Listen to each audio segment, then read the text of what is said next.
Hola, ¿cómo está? Mucho gusto. Gusto también en saludarte. Me alegra que no voy a estar la tarde de hoy aquí solita hablándole a la plataforma para que después los estudiantes puedan visualizar los encuentros. De verdad que es grato para mí cuando consigo en la plataforma que los estudiantes, que los participantes se conectan. Así me hacen un poco más fluida la, mm, el encuentro, mejor dicho. Bueno, soy Lidis Tamaira Pérez Meneses y a partir de este momento la facilitadora de la unidad curricular Teorías y Modelos de la Gerencia. Un placer para mí compartir con ustedes. Estoy la tarde de hoy en un área que realmente me agrada muchísimo, me fascina porque toca dos aspectos fundamentales que tienen que ver con el desarrollo de la humanidad.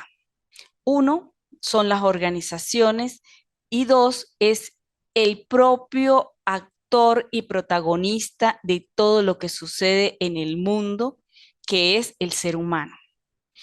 Cuando en la medida en que vayamos avanzando, pues se van a dar cuenta de que esta unidad curricular, teorías y modelos de la gerencia, nos ubica en unas realidades, mm, a ver, muy hermosas y también dignas de ser tratadas, dignas de ser mejoradas, dignas de ser investigadas para obtener finalmente de esos estudios, de esos análisis, de esas investigaciones, pues aspectos que las fortalezcan y que las mejoren. Cuando me asignan teorías y modelos de la gerencia, me ubiqué inmediatamente en muchas cosas que yo quisiera compartir con ustedes y lástima que el tiempo de los encuentros, que el tiempo de las cantidades de horas asignadas a la unidad curricular, pues son como muy precisas para todo lo que hay que hablar sobre ellas. Antes de dar inicio en sí a lo que es la unidad curricular, pues quiero decirles que ya será para el día de mañana. Recién acaban de informarme que la plataforma está abierta para que para que subiera las actividades que tengo planificadas. Por lo general, ¿sí? No me gusta atropellar a los participantes con mucha cantidad de actividades porque entiendo que muchos de ellos están trabajando, que al igual que yo, pues tienen muchas ocupaciones porque tienen familia, porque tienen papá, porque tienen mamá o porque tienen hijos, un esposo, y a eso se suma las actividades que a veces nos vuelven como complejos los días y quisiéramos extender las horas y no se puede. Y encima de eso valoro muchísimo el proceso de formación que toda persona pues tiene o esos procesos en los que las personas se interesan para fortalecerse como profesionales. Eso resulta fundamental para mí. Entonces, esa es una de las razones por las cuales yo los invito a que vean estos encuentros para que la misma dinámica de lo que nosotros conversamos a través de estos encuentros, pues les permitan desarrollar cada una de las actividades, o sea, con el mínimo de dificultad. ¿Por qué? Porque la intención es que cada aspecto que nosotros tratamos dentro de estos encuentros, pues van a ser como una réplica hacia las actividades que ustedes van a desarrollar. En este punto solamente serán tres actividades. Pensé en hacerlo lo más sencillo, pero lo más práctico y lo más, a ver, didáctico posible. La intención en este punto es que todos puedan concluir la unidad curricular de la mejor forma posible. ¿Por qué empecé hablando de la evaluación? Porque una vez que terminemos, me imagino que vamos a ir, voy con los tiempos precisos que me dan para para el encuentro y no quiero que se me vaya a ir este tema de de la evaluación porque me parece fundamental. Sin embargo, Si hay alguna duda con respecto a cómo se va a ir desarrollando la dinámica de la unidad curricular, pues sencillamente allí en plataforma va a aparecer una misiva en la que les doy la bienvenida y les digo cómo poder contactarme. Número uno, a través de la plataforma, que es lo más inmediato que tenemos, ¿sí? Es el medio más seguro. Ustedes por allí me pueden consultar cualquier duda, cualquier inconvenientes que tengan con respecto al desarrollo de las actividades, que yo con muchísimo gusto pues doy respuesta a ello. Si no, también va a aparecer, tenemos el grupo de WhatsApp. A través del grupo me pueden hacer cualquier pregunta con respecto al desarrollo de la unidad curricular y yo los puedo atender por allí, por el WhatsApp, o lo pueden hacer de forma privada porque allí también aparece mi número de contacto. Bueno, una vez que tenemos claro esto, voy a entrar en los tres aspectos que consideré para la evaluación. La primera es un ensayo, la segunda es un cuadro descriptivo y la tercera evaluación va a ser un video. Quiero enfocarme en el video. ¿Por qué en el video? Porque normalmente suben a la plataforma una presentación y lo que hago es escuchar una voz que me va leyendo lo que contiene la presentación. Esa no es la idea del video que yo solicito. La idea es que yo los pueda conocer a través de ese video, que yo los pueda ver, que yo pueda apreciar el que ustedes estén exponiendo un contenido que se les está solicitando allí, en el que yo pueda apreciar el dominio de ese contenido, si se pueden apoyar en cualquier tipo de material que ustedes consideren, pero quiero ver una exposición de ustedes. En eso fundamento el video, la fluidez que ustedes tengan para compartir conmigo el conocimiento con respecto a los aspectos que se están solicitando para el video, la capacidad que tengan de ejemplificar cada uno de los aspectos que ustedes van a manejar como contenido de ese video. Eso es básicamente lo que yo estoy pidiendo para el video. Una vez que lo tengan, va a ser un video corto. Entiendo y comprendo la situación con respecto a subir esos videos a la plataforma. ¿Qué es lo que le recomendamos generalmente a los participantes? Que hagan el video, lo suban a YouTube y una vez que está el video en YouTube, toman el link y ese link lo colocan en una hoja que contenga los datos de ustedes y suben esa hojita a la parte de la actividad, donde van a subir el video, ahí van a subir la referencia del link con los datos del participante. Eso para mí es suficiente. Yo con ese link entro a YouTube y veo sin ningún problema el video. Por favor, existe en YouTube la modalidad de privado y la modalidad de público, ¿sí? Si me colocan un video en privado, yo no lo voy a poder ver. Acuérdense de colocarlo público para poder evaluar o valorar ese video sin ningún problema. Si en el caso de que el video de que no se subió como era o que esté dañado, que yo inmediatamente le notifico al participante, la actividad no pudo ser evaluada porque el video no fue posible observarlo. Y les envío eso y ya el participante que recibe esa notificación sabe que debe comunicarse conmigo para que yo pueda evaluar el video que ustedes han desarrollado. Básicamente, esos son los aspectos que quería tocar con respecto a la evaluación. Entro entonces ya en materia de la unidad curricular. No sé si tienes alguna pregunta, Alvis.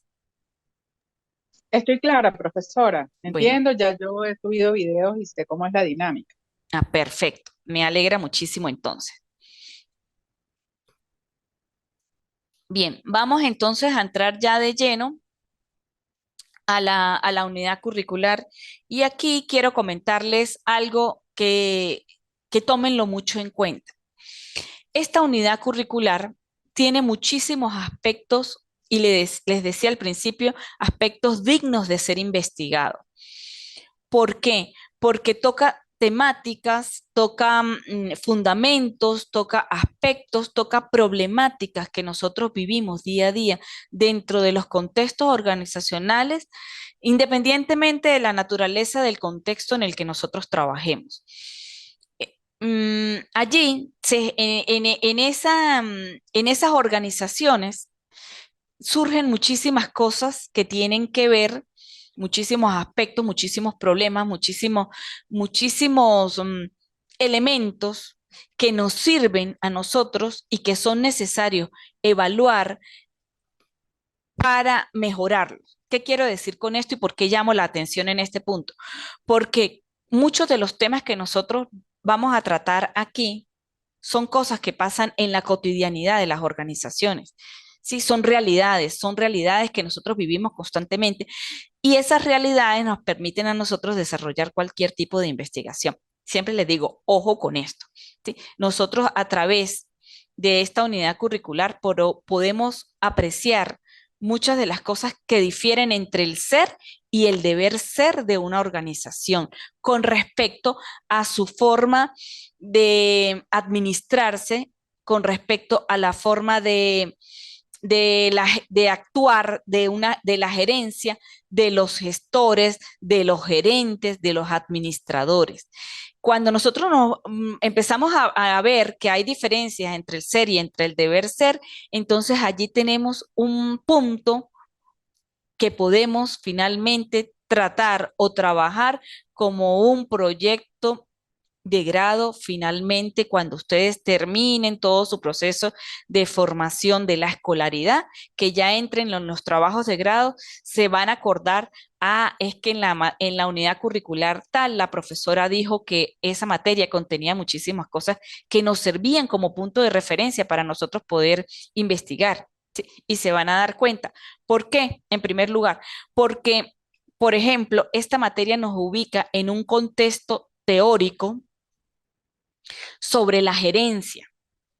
Ese contexto teórico nos remonta a, a, mm, a contextos, a fundamentos que nos explican el origen del comportamiento de muchas cosas dentro de una organización.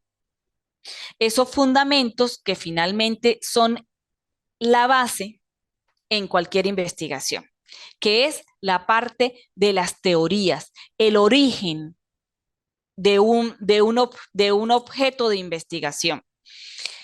La unidad curricular se llama teorías y modelos de la gerencia. Y aquí nosotros tenemos que empezar a interpretar primero que todo qué significa la palabra teoría. Y dice que teoría originalmente es una forma de saber que pretende conocer al mundo en cuanto a totalidad y por otra parte que busca la verdad. Esto lo dice Jean Ladriere. Este pequeño concepto o esta pequeña idea de lo que es la teoría nos ubica en, en la intención que que yo debo tener cuando quiero conocer algo. ¿Sí? Penetrar en ese algo, penetrar en esa idea y conocer qué es lo que la envuelve, qué es lo que la contiene, qué implica para lo que yo quiero y sobre todo buscar la verdad de lo que ella contiene, la verdad o la esencia de lo que nosotros estamos investigando. En la actualidad se le concibe a ese término teoría como un conocimiento parcial de lo real. No tiene la pretensión de universalidad por ser el conocimiento cada vez más especializado. Y fíjense que en este punto, eh, la, la teoría no es vista como algo mm, totalmente global o totalmente universal. No, ¿por qué? Porque existen dentro del mundo del saber muchas o sea, el conocimiento está como muy dividido en especialidades. Entonces, la intención de una teoría no es conocer esa generalidad, sino irme a la particularidad de lo que yo quiero interpretar, de la verdad que yo estoy buscando. Esa es la idea que hay actualmente sobre ese término teoría. Cuando yo asocio el término teoría con, con la gerencia, inmediatamente me ubico en el contexto conceptual, ¿sí? De qué es la gerencia. Empiezo a ver muchas similitudes con el concepto de administración, gerencia y administración.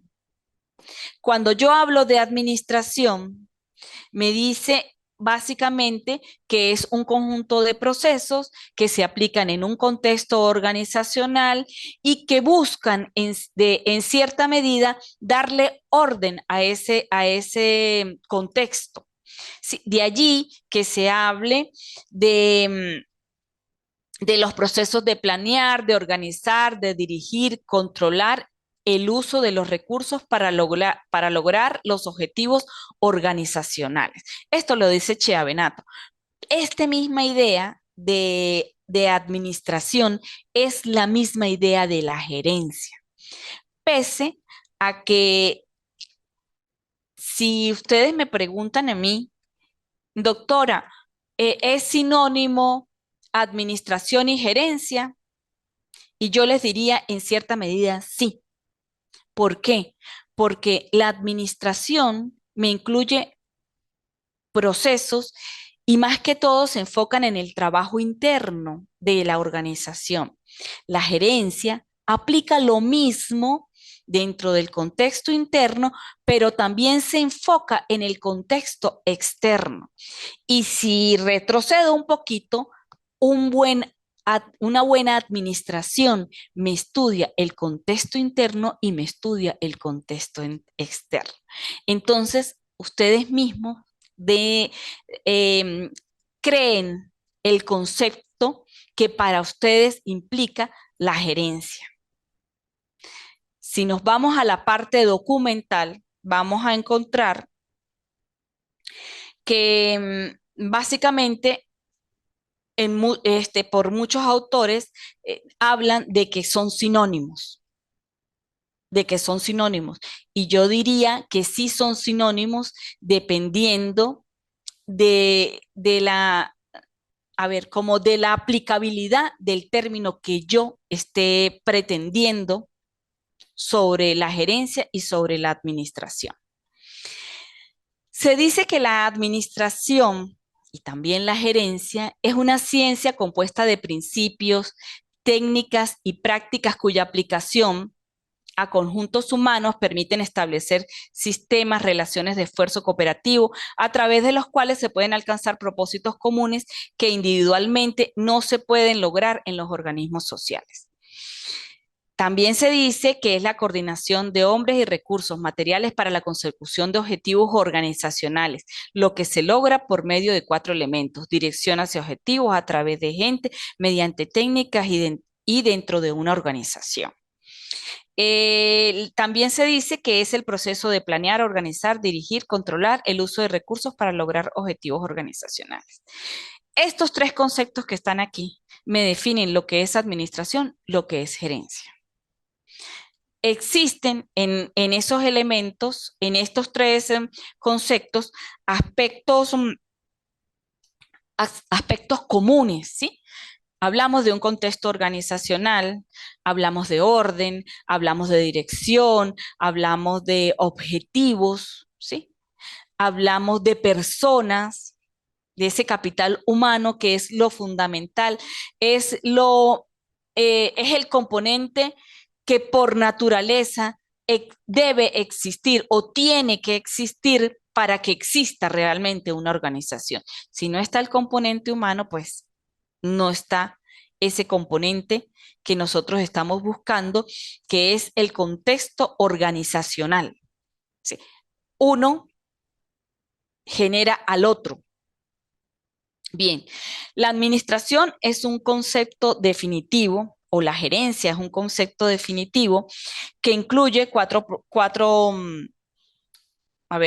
procesos básicos, ¿sí? Se habla de planificar, de organizar, de dirigir, de controlar y se relaciona con la utilización adecuada de todos los recursos de los que se disponen. La gerencia, si eso es administración, la gerencia entonces es el estudio para adquirir la condición de gerente. Un jefe no es gerente por el solo hecho de ser jefe. Eso se requiere de profesionalización, eh, se requiere de esa decisión que nos permite ubicarnos en el deseo o en el deseo o en el deseo y en el deber de administrar los recursos adecuadamente y que nos da en cierta medida un estatus o un sitial que nos da, entre paréntesis, un liderazgo que nos da un poder sobre el contexto que nosotros estamos administrando o sobre el cual somos gerentes. Una vez que tenemos entendido la idea de la gerencia, de la administración, que básicamente para mí una se da dentro de la otra, la historia nos ubica en una realidad que originalmente se llamó administración, independientemente de que en la actualidad la llamemos gerencia y que el administrador en la actualidad sea el gerente. Dependiendo del contexto, pues ese término o esa denominación que se le da al administrador, bien puede ser gerente, bien puede ser director, bien puede ser rector de la organización. Por ejemplo, en los contextos educativos, pues el gerente que tenemos dentro de las instituciones más inmediatas, dependiendo de los niveles, será el director o será el rector. En todo caso, independientemente de la forma en el que se llame, este, este administrador, este gerente, este rector, este director, pues será quien lleve a cabo el hecho de administrar o de gerenciar el contexto organizacional. Bien, quiero entrar un poquito en lo que son los antecedentes históricos, porque tenemos que saber que el origen de la gerencia está en el origen de la administración. Esa administración que sin duda alguna pues nos ubica en un contexto eh, bastante antiguo, porque si nosotros nos ponemos a analizar, este viene desde los tiempos del hombre primitivo, en el que la administración se dio por una necesidad de sobrevivencia, por la necesidad de subsistir a las adversidades que tenía la propia naturaleza en la que el ser humano habitaba. Eh, Allí, pues, el hombre empezó a desarrollar por instinto esa inteligencia que se genera o que nos llevó a considerar la necesidad de administrar la fuerza, de administrar los elementos que habían en el propio contexto, de administrar los alimentos para poder sobrevivir, y de administrar los grupos que por diversas razones tenían que unirse, esas personas que estaban allí tenían que unirse para poder sobrevivir. Y allí se empezaron a ver las primeras formas en el que el hombre empezó a delegar funciones. ¿Sí? Allí empezamos a notar cómo el hombre empezó a organizarse para poder sobrellevar las actividades que tenía que desarrollar y no verse, no sentirse intimidado por la propia naturaleza, por, por, um, por los peligros y también por las necesidades que el ser humano tenía en su momento. Entonces, nosotros empezamos a ver cómo la administración aparece casi como por un arte, ¿sí? Desde los orígenes de la humanidad. El sentido común orientó a las civilizaciones a la búsqueda de soluciones para hacer mucho más eficientes, por ejemplo, la caza y la preservación de la familia. Se podría asegurar que desde esos primitivos experimentos viene no solo la división del trabajo, sino la administración de las fuerzas, de las fortalezas eh, disponibles en los grupos y sobre todo también empezamos allí a notar el liderazgo tan necesario en el momento de administrar un contexto. En esa época el trabajo estaba fundamentalmente al servicio de las necesidades de la familia de la propia existencia humana. Con el paso del tiempo, esta asociación ha sufrido cambios fundamentales, aunque en el fondo ha conservado el mismo patrón inicial. Y aquí vemos posterior a ese origen primitivo de la administración, como con el paso del tiempo vamos viendo que las civilizaciones pues empiezan a construir, ¿sí? Nuevas ideas sobre la administración. Es así como en las civilizaciones antiguas vemos que nace ante la necesidad de los seres humanos, igual que en su origen, que complementan sus habilidades, se empiezan a definir reglas, a cuidar los recursos, eso que actualmente también define a la administración.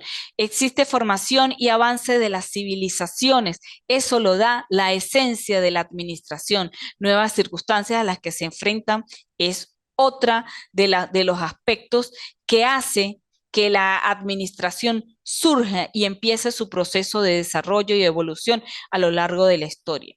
La administración en esta civilización antigua, entonces, surge también la división del trabajo de acuerdo a las capacidades de las personas, tomando en cuenta su sexo y su edad. Antiguamente, y no quiero decir con esto que ahora no suceda, lo que pasa es que no sucede con la misma intensidad, pues dependiendo del sexo que tuviese la persona, pues tenía roles específicos dentro de los grupos. Esos roles que se asignaban conteste a las capacidades que tuviese la persona. Ok, luego tenemos los sumerios, donde se han encontrado los antecedentes del pensamiento administrativo desde el siglo X antes de Cristo. El legislador bíblico Salomón estableció acuerdos comerciales de construcción y formó tratados de paz, además de repartir los recursos equitativamente entre la población. En el año 5000 antes de Cristo lograron la intervención de la escritura y la conservación de registros para un control administrativo tributario.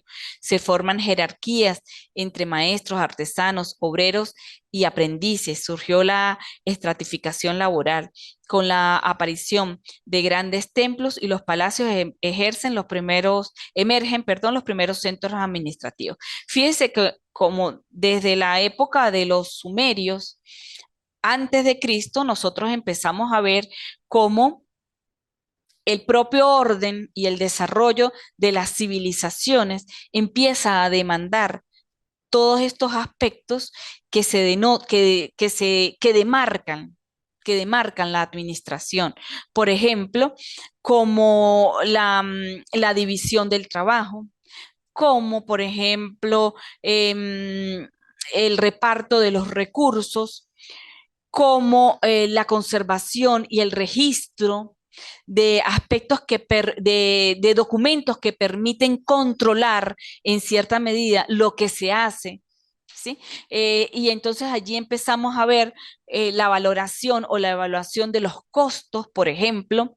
Vemos la estratificación laboral, vemos cómo se organiza esa masa laboral y cómo se le empieza a dar un rango a unos y a otros, a posicionarlos dentro de niveles para que el trabajo fluya de la mejor forma posible.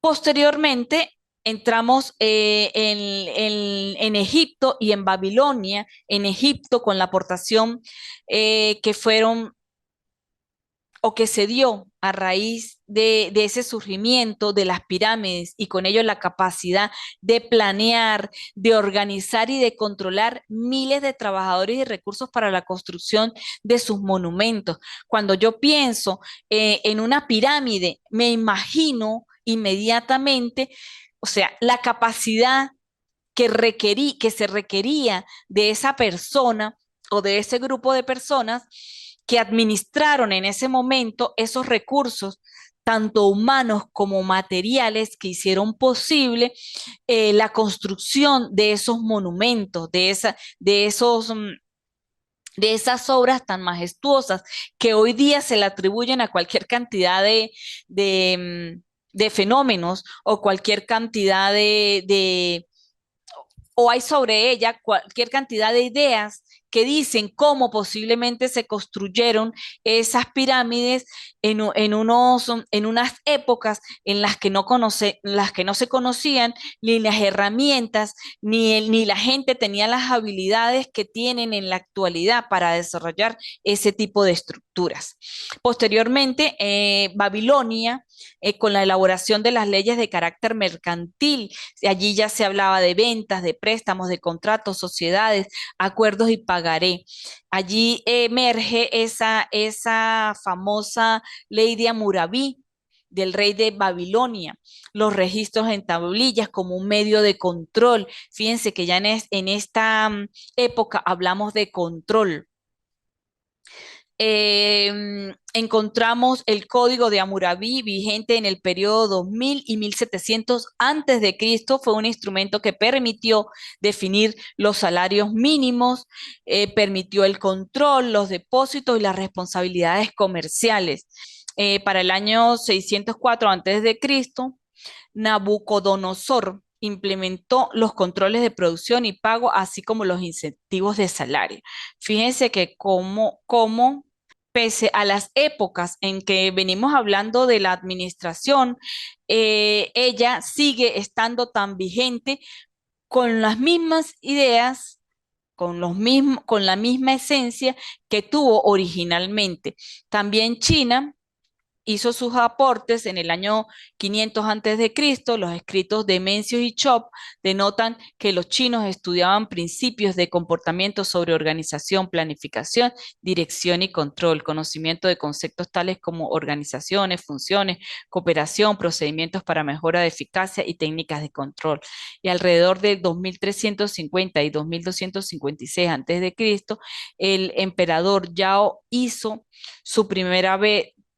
por primera vez una junta de consejo y la constitución de este, pues escrita alrededor de 1100 antes de Cristo, expresó lo que hoy se conoce como definición de funciones grecolatina, los aportes grecolatinos, está la influencia de la organización de la Iglesia Católica, transferencia de principios fundamentales, la influencia de la organización militar, la organización lineal, el principio de unidad de mando, los orígenes de la administración, según el cual cada subordinado solo puede tener un superior, la escala jerárquica de mando, con grado de autoridad y de responsabilidad y el principio de dirección.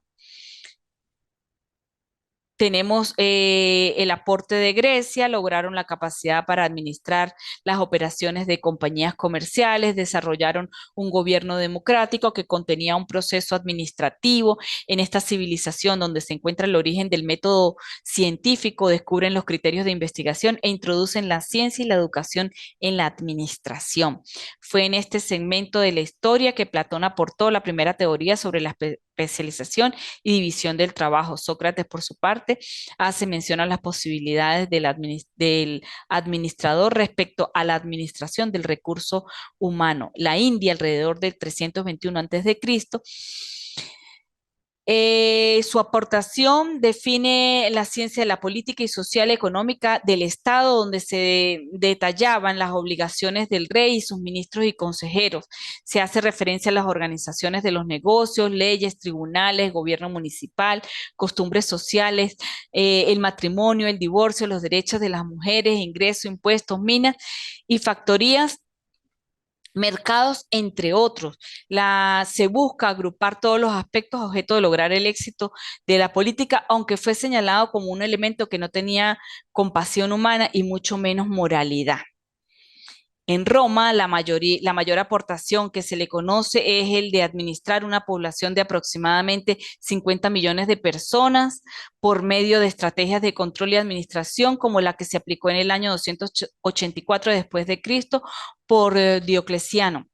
Delegación de autoridad, división de su territorio en provincias, diócesis y divisiones geográficas. Roma marcó las bases de la administración moderna, clasifica las empresas. La Iglesia Católica Romana representó un ejemplo importante de la práctica de la administración. Posterior a esto, inicia la Revolución Industrial, inició en Inglaterra, hizo que la administración existiera, se caracterizó por la mecanización de la industria y la agricultura y la aplicación de la fuerza motriz, el avance de los transportes y comunicaciones, así como el desarrollo de las fábricas. Con la invención de la máquina de vapor y su posterior aplicación en la producción, surgió una nueva concepción del trabajo, originando rápidos y profundos cambios económicos, políticos y sociales. El crecimiento industrial era improvisado y basado en el empirismo. También se habló del capitalismo, se solidifica y aumenta el tamaño de una nueva clase social, que es el proletariado. El inicio de la historia de la administración fue una historia de ciudades, países, gobernantes, ejércitos y de la iglesia. La revolución industrial provocó el surgimiento de las fábricas y la aparición de las empresas, lo que causó los siguientes cambios en la época: surgimiento de fábricas y empresas industriales, sustitución de artesano por el operario especializado, crecimiento de las ciudades y el aumento de las necesidades de administración pública. La revolución industrial también aparecieron los sindicatos como organizaciones proletarias a partir del inicio del siglo XIX. Inicio del marxismo en función de la explotación capitalista, doctrina social de la Iglesia para contrarrestar el conflicto entre capital y trabajo, primeras experiencias sobre la administración de empresas, consolidación de la administración como área del conocimiento. Todo esto lo demarcó la revolución industrial. Y quise hacer una lectura rápida sobre los principales aportes de cada uno de estas épocas y de estos contextos a la administración. Y se van a dar cuenta que una vez que llegamos a la revolución industrial, como que se consolida todo aquello con un propósito fundamental, y es el de generar un nuevo orden a lo que la administración suponía en los contextos económicos, sociales, políticos de la historia. Esos contextos que nos dicen o que nos hablan de la teoría de la administración científica de Taylor, de la teoría de la administrativa de Fayol y de la teoría de la burocracia de Weber. Y aquí voy a conversar un poquito sobre cada una de ellas. Y empiezo entonces por decir que la historia de la administración merece la consideración de que en su concepto emergen aspectos fundamentales. Su padre fue Frederick Taylor. Desde pequeño filósofo se dedicó a observar los movimientos de sus amigos en el campo del juego y las herramientas utilizadas, y luego de reflexionar empieza a introducir como mejoras en los instrumentos que eran utilizados y en los movimientos que se hacían. Fue al inicio del siglo XX, exactamente la llegada de la revolución industrial, y es cuando Taylor propone el mejoramiento de la productividad y el pago de los salarios más altos a los trabajadores a través de la aplicación de métodos, de métodos no, del método científico que incluía incentivos por productividad. El gran aporte de este filósofo radica en que sitúa la administración como una ciencia y cambia por completo los parámetros administrativos de su época, en la cual los trabajadores no eran seleccionados de acuerdo con sus capacidades, ni eran adiestrados previamente en su oficio, y la responsabilidad de la productividad recaía exclusivamente en los trabajadores, quienes realizaban las labores a su manera, en forma empírica. Con la nueva orientación hay una idea inicial, y es que Taylor planteaba que el trabajador debía alcanzar la máxima prosperidad con su trabajo, aunque posteriormente afirmaba que solo debía alcanzar un aumento porcentual, ¿sí? Para que no disminuyera su dedicación a las labores que realizaba. Postulaba que las tareas de una empresa debían dividirse entre los que piensan la mejor manera de hacer el trabajo, es decir, los directores, los jefes, los supervisores y los que tienen las fuerzas suficientes para realizarlo, a quienes Taylor describía como, o sea, como que era el trabajo de tipo buey, ¿sí? O sea, como que es el que arrea al grupo.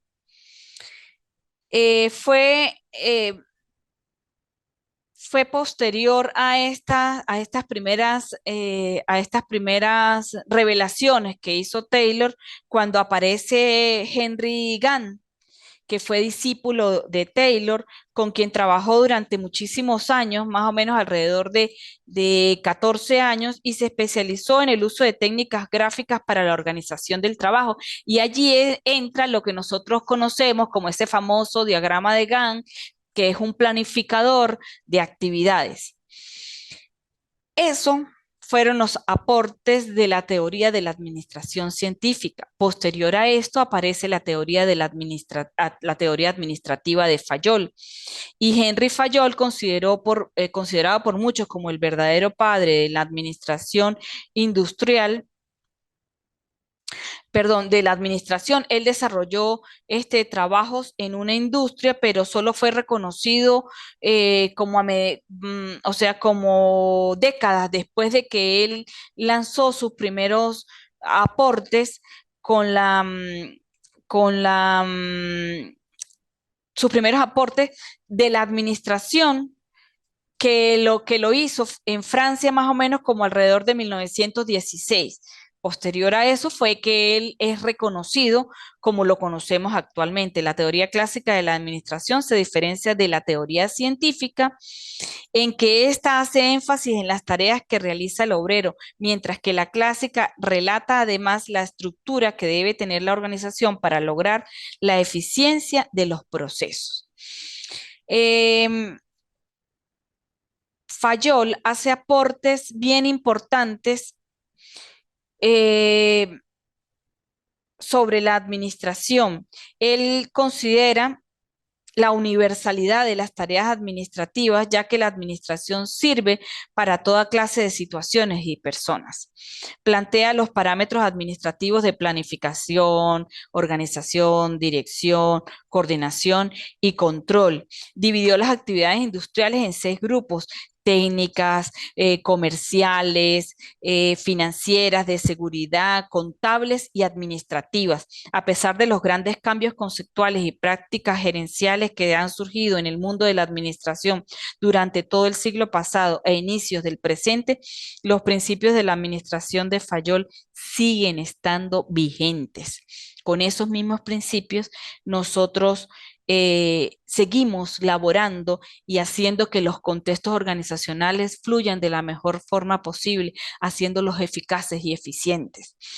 Igualmente postula otros principios administrativos, por ejemplo, como la división del trabajo, determinó las 6 áreas funcionales, enfatizó las necesidades de la división del trabajo, formuló las bases conceptuales del dominado proceso administrativo.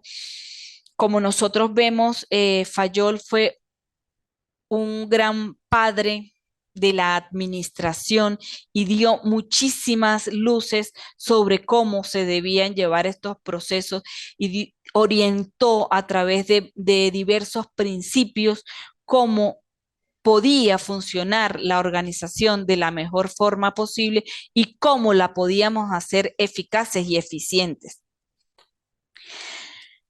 Posterior a esto aparece la teoría de la burocracia. Esa teoría fue una teoría propuesta por Max Weber que considera, perdón, a esta como un mecanismo de autorregulación a través del cual se canaliza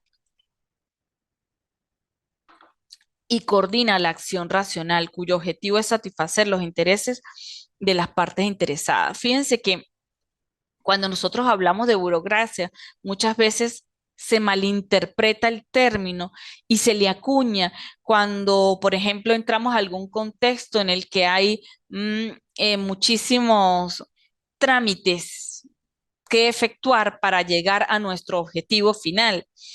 Y la tratamos muchas veces hasta de forma despectiva. Olvidamos o porque desconocemos el concepto original con el que este autor plantea que debe desarrollarse el trabajo dentro de una organización. Y él hablaba de que la precisión, la rapidez, la falta de ambigüedad, los conocimientos de archivo, la continuidad, la discreción, la unidad, la estricta subordinación, la reducción de fricciones y de costos materiales y personales, estos se elevan al punto óptimo en la administración estrictamente burocrática. ¿Por qué? Porque todo es especializado, porque todo tiene una razón de ser, porque un proceso nos lleva al otro no en el mayor tiempo posible por la cantidad de procesos, sino en un tiempo en el que es exacto para el cumplimiento de lo que nosotros finalmente o de lo que la organización finalmente plantea como objetivo. Weber creía que la burocracia era la forma más eficaz de crear y gestionar una organización y absolutamente necesaria para que las grandes empresas alcanzaran la máxima productividad, con muchos empleados y tareas. La organización burocrática que este autor describe es una pequeña estructura jerárquica que tiene roles estrictamente definidos que nos permiten avanzar en las unidades organizacionales.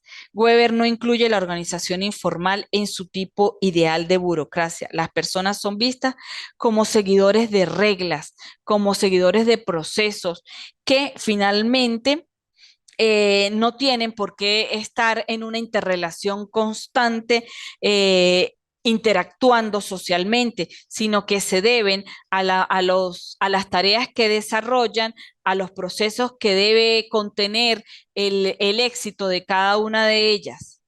La burocracia se trata no de una burocracia irracional o de una burocracia que nos aleja o que hace perder el sentido de la norma y del orden, sino contrario a ello, es una burocracia que nos ubica en orden, en exactitud, en, en gestiones precisas que elevan el nivel de trabajo de una organización. Se creía que la burocracia conducía a una máxima eficiencia y racionalidad, además de la satisfacción de los trabajadores. Este autor, Weber, también consideraba esta teoría era tan lógica que transformaría toda la sociedad. Sin embargo, no previó que cada una de las características burocráticas podía tener también un resultado negativo. Y es ese resultado lo vemos reflejado cuando en los procesos que desarrolla una organización por una u otra forma se ve alguno interrumpido, se paraliza, lo que continúa o lo que se requiere para completar un ciclo en un proceso. Esa fue una de las desventajas. Otra de las cosas que quizás Weber no consideró en el momento de la creación de una teoría que nos ponía en un marco legal de orden, entonces nos apartó como seres sociales que somos las personas, y eso también generó inconvenientes al momento de desarrollar el trabajo dentro de la organización. La teoría de la burocracia, finalmente, en resumen, pues es un modelo de gestión que se basa en una organización formal, en una estructura jerárquica y clara división de autoridad. Es un tipo de gestión muy común en los organismos gubernamentales, las grandes empresas y otras organizaciones con muchos recursos y una estructura complicada. La teoría de la burocracia, lejos de ser em, de considerarla como un mal enfoque, debemos considerarla como esa teoría que nos proporciona el orden necesario, ¿sí? Que nos da esa cultura que nos identifica o que nos ubica en procesos legales, en procesos reales necesarios para llevar a cabo una función o un proceso dentro de una organización. Con estas ideas de lo que es la gerencia, lo que es la administración,